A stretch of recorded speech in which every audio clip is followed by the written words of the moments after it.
yaitu salah satu submateri yang terdapat di pendasaran psikotes.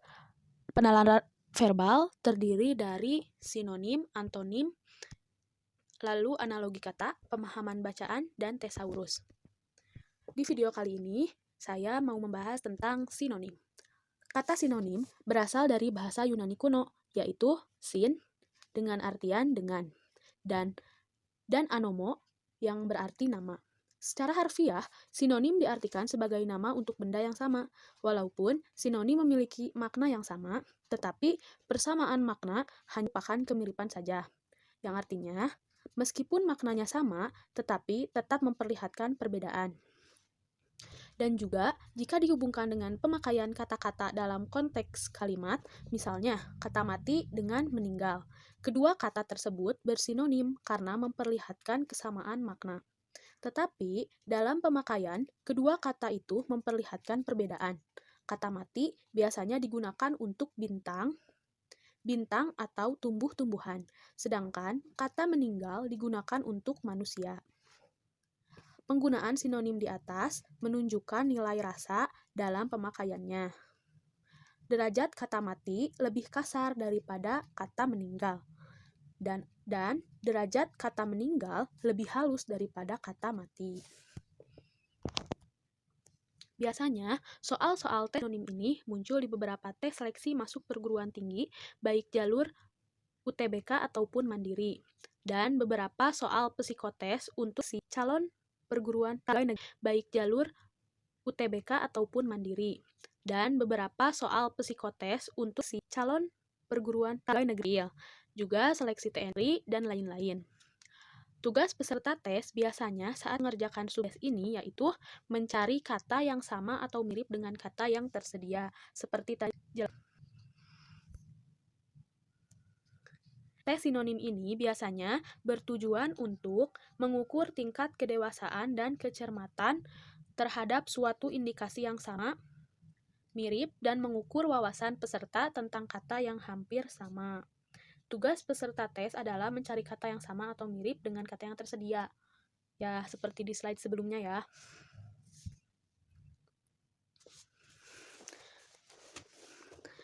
Lalu, trik atau cara mengerjakan soal sinonim. Di sini saya akan berbagi trik atau berbagi tips dalam mengerjakan soal sinonim.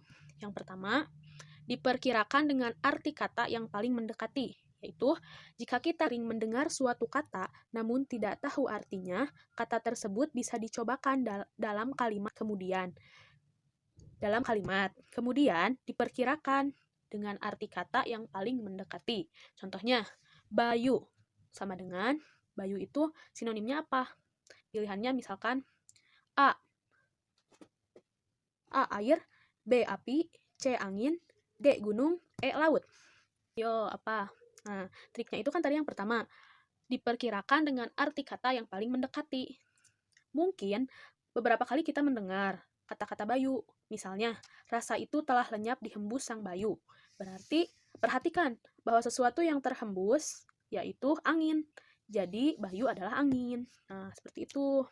Dan yang kedua, trik yang kedua, memilih jawaban yang terkesan mirip dengan soal. Ya. Biasanya, jawaban tersebut hanya untuk menjebak atau mengecoh. Contoh soal, deskripsi. Sinonim dari deskripsi, pilihannya yaitu A, narasi, B, pemaparan, C, derivasi, D, kronologis, E, tugas akhir. Nah, kita tidak boleh terkecoh oleh pilihan jawaban yang terkesan mirip dengan soal. Kan ini deskripsi, berarti kita tidak boleh terkecoh oleh narasi dan derivasi. Narasi dan derivasi biasanya itu jawaban yang salah. Karena kata-katanya mirip dengan soal. Deskripsi mempunyai artian pemaparan atau penggambaran sesuatu secara jelas. Berarti isinya B, pemaparan. Seperti itu trik yang kedua. Lalu trik yang ketiga, beberapa kata berasal dari bahasa asing. Ya, biasanya soal-soal yang terdapat di soal sinonim ini memiliki kata dari bahasa asing dan mempunyai arti jika kita memahami bahasa-bahasa asing tersebut. Seperti contoh, destruksi. Sinonim dari destruksi, pilihannya A, radiasi, B, pemusnahan, C, instruksi, D, pengan, E, pemberontakan. Destruksi biasanya berasal dari destruksi itu berasal dari bahasa Inggris yang artinya destruction, yang mempunyai arti perusakan, pemusnahan, penghancuran, atau pembinasaan. Berarti jika kita telah mengetahui arti dari destruksi yang berasal dari bahasa Inggris ini, kita akan lebih mudah menjawab soal ini. Nah, gitu. Jadi salah satu trik untuk mengerjakan soal sinonim ini, kita harus lebih memahami bahasa-bahasa asing, kata dari bahasa-bahasa asing, kan agar kita bisa menjawab lebih mudah seperti yang ketiga ini. Lalu trik yang terakhir, kata dari bahasa-bahasa asing, kan agar kita bisa menjawab lebih mudah seperti yang ketiga ini. Lalu trik yang terakhir, lebih banyak membaca bahasa Indonesia. Jawaban tidak bisa ditebak gitu saja, namun harus mengarahkan kemampuan untuk mencari makna kata dalam soal. Sebaiknya kamu banyak membaca kamus besar bahasa Indonesia untuk memperkaya kosakata. Nah, ini benar banget nih. Yang trik yang keempat, kita harus banyak baca kamus bahasa Indonesia. Sama ya dengan tiga, kita harus lebih banyak memahami bahasa-bahasa asing. Contoh soal dan pembahasannya ya. Kita lanjut ke contoh soal dan pembahasan dari soal sinonim. Yang pertama, soal pertama yaitu persamaan kata dari algoritma. A, irama, B yaitu alegori, C, dasar, D, prosedur pemecahan, dan E, cara alternatif. Ayo, jawab. Kan tadi udah dikasih 4 triknya tuh. Tuh kan 4 triknya tadi udah ada. Teman-teman sekarang bisa jawab nih. Contoh soal yang pertama. Tunggu. Ya udah kita bahas dulu ya. Yang pertama, pembahasannya yaitu sinonim dari algoritma. Pembahasannya yaitu algoritma mempunyai arti prosedur sistematis untuk memecahkan masalah matematis dalam langkah-langkah terbatas atau urutan logis pengambilan keputusan untuk pemecahan masalah. Sehingga algoritma ini bisa diartikan persamaan katanya prosedur pemecahan, karena algoritma mempunyai arti prosedur sistematis untuk memecahkan masalah. Bagi yang benar-benar tidak tahu dengan soal tersebut, maka langkah yang dapat teman-teman lakuin yaitu dengan mencoba mengingat kata yang sering melekat dengan kata algoritma, yaitu contohnya yaitu pemrograman algoritma. Kemudian coba kita pasangkan semua kata dari pilihan jawaban. Yang pertama A, B, C, dan E. Jawaban A, B, C, D, dan E yaitu irama, terus alegori, nada dasar, prosedur pemecahan, dan cara alternatif sudah jelas tidak masuk jika pilihannya A, B, dan E. Dan jika digabungkan, jika dipasangkan dengan pilihan jawaban irama, terus alegori, dan cara alternatif, jelas tidak masuk dan aneh. Jika digabungkan dengan kata pemrograman, pilihan jawaban yang tersisa yaitu tinggal C dan D, yaitu C nada dasar, D prosedur pemecahan. Berdasar pola soal yang sering keluar, biasanya diberikan kosakata asing nyakan sebagai penjebak, maka jawaban yang benar biasanya diberikan kosakata asing nyakan sebagai penjebak, maka jawaban yang benar adalah D. Oh iya. Jadi biasanya suka diberi pilihan-pilihan jawaban kata-kata yang asing dan menjebak. Maka yang pertama jawabannya D, prosedur pemecahan. Oke, next. Soal nomor 2. Resah. Sinonim dari kata resah. A, gulana, B, lekat, C, gundah, D, kendala, E, dilema. Oh, itu salah ya? Yang C-nya harusnya gundah, bukan ada. Salah. Bentar. Ini salah, harusnya yang C itu. Bentar ya. Maaf ya, tadi pilihan jawabannya yang C salah. kegeser-geser dari pilihan jawaban yang pertama tadi pas ngeditnya. Maaf ya teman-teman. Oke, next. Tadi yang nomor 1 jawabannya D ya. D. Oke, kita tandain D. Oke, soal nomor 2, resah. Sinonim dari resah yaitu titik-titik. A. Gulana, B. Lekat, C. Gundah, D. Kendala, dan E. Dilema. Oke, ayo teman-teman yang udah bisa jawab, coba tulis di kolom komentar.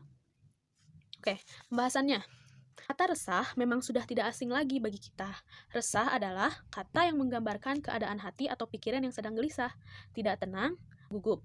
Maka, dari pilihan jawaban yang ada, pilihan B, yaitu lekat, dan D, kendala, jelas tidak ada kaitan. B dan D, oke hapus. B dan D hapus. Hapus ya. Yaitu lekat, dan D, kendala, jelas tidak ada kaitan. B dan D, oke hapus. B dan D hapus. Hapus ya, B dan D udah hapus. Sekarang kita terpakai oleh A, C, dan E. Sedangkan kata dilema diri memiliki arti tentang keadaan yang mengharuskan seseorang untuk menentukan pilihan. Ingat, resah tidak hanya tentang menentukan pilihan. Berarti dilema kita hapus juga. Oke, sekarang tinggal A dan C. Dalam bahasa Indonesia, kita sering mendengar istilah gundah gulana, yaitu istilah yang menyatakan suatu keadaan hati yang sedang gelisah. Tetapi, kita perlu hati-hati karena kata gundah dan gulana terdapat pada pilihan jawaban yang berbeda. Oke, A dan C. Dan kita mesti tahu arti kata tersebut masing-masing. Kata gundah memiliki arti sedih, gelisah, sedangkan kata gulana yang A memiliki arti lesu dan letih. Sehingga kata resah memiliki makna yang lebih dekat dengan gundah yang memiliki arti sedih atau gelisah. Berarti jawabannya C. Oke. Next. Nomor 3, sinonim dari kata ortodidaktif. A. Maju dengan belajar sendiri. B. Cara mengajar anak tuna grahita. C. Pendidikan luar biasa. D. Cara belajar siswa aktif. Dan E. Rehabilitasi kerusakan tulang. Oke. Biasanya kita dengarnya bukan kata ortodidaktif ya. Biasanya kata otodidak. Nah, ini kata ortodidaktif sinonimnya apa nih? Oke ya. Next pembahasan yaitu pembahasannya kita biasanya berhadapan dengan kosakata yang sama sekali asing di telinga kita ya, seperti kata ortodidaktif ini. Kita juga kehabisan akal, mau dikerjakan dengan pendekatan apa. Maka, jika bertemu masalah seperti ini, langsung asal tebak aja, karena jika kita memperturutkan rasa penasaran, kita akan kehabisan waktu. Kata ortodidaktif adalah cara mengajar anak yang mengalami keterbelakangan mental atau tunagrahita. Oh ya. Jadi ini ada tips baru nih. Jadi kalau kita berhadapan dengan kosakata yang sama sekali asing di telinga kita kehabisan akal atau kehabisan trik untuk mengerjakannya, malah menghabiskan waktu untuk mengerjakan soal, maka tipsnya juga nih bisa dengan cara asal tebak aja. Karena jika memperturutkan rasa penasaran, kita akan kehabisan waktu. Oke. Triknya itu, Cina. Berarti cara mengajar anak tuna grahita. Oke.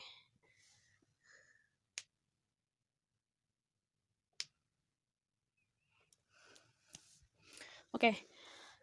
Berarti tipsnya kembali dari yang slide tadi ya. Harus lebih banyak membaca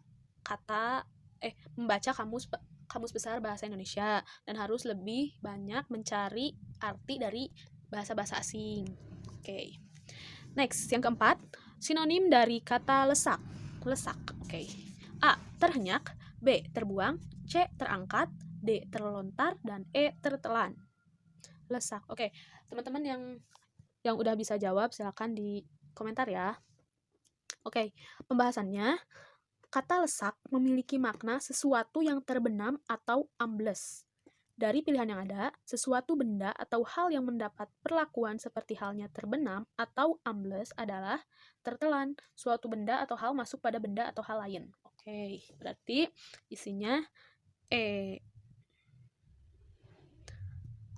Kalau pembahasan dari saya kurang, mungkin kata-kata ini bisa dijadiin teman-teman referensi buat ngerjain soal di tes-tes yang teman-teman ikuti. Kalau emang pembahasannya kurang ya. Tapi seenggaknya teman-teman udah tahu sinonim-sinonim dari kata-kata yang terlampir di sini. Oke. Nah, sekarang ada latihan soal nih buat teman-teman. Cerca, sinonim dari kata cerca, dan sinonim dari kata pagu. Nanti saya bahas di video selanjutnya. Nah, selanjutnya kata antonim dan artinya dan pembahasan soalnya nanti bakal saya bahas di video selanjutnya. Jadi teman-teman selalu